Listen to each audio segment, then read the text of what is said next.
ایک بڑھیا سر پر گٹری اٹھائے جا رہی تھی۔ ایک خوبصورت نوجوان آتا ہے اور کہتا ہے، اماں یہ گٹری کدھر لے کر جا رہی ہیں؟ لائیں مجھے دیں، میں اٹھاتا ہوں۔ بڑھیا کہتی ہے، بیٹا سنا ہے شہر میں ایک جادوگر آیا ہوا ہے جس کا نام محمد ہے۔ جو اس سے ملتا ہے یا اس سے بات کرتا ہے وہ اسی کا ہو جاتا ہے۔ میں اسی کے ڈر سے یہ شہر چھوڑ کر جا رہی ہوں۔ منزل پر پہنچا کر جوان نے بڑھیا کا سامان سر سے اتارا اور اس سے اجازت چاہی۔ بڑھیا نے بہت دعائیں دیں اور کہا کہ چہرے سے تو کسی اعلیٰ خاندان کے لگتے ہو اور بہت نیک بیٹے ہو، تم نے میری مدد کی، میری نصیحت مانو، تم بھی اس جادوگر سے بچ کر رہنا۔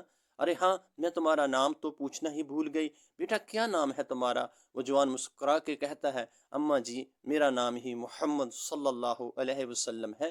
یہ سننا تھا کہ بڑھیا نے کہا، اللہ کے نبی صلی اللہ علیہ وسلم پھر مجھے بھی کلمہ پڑھا دیں۔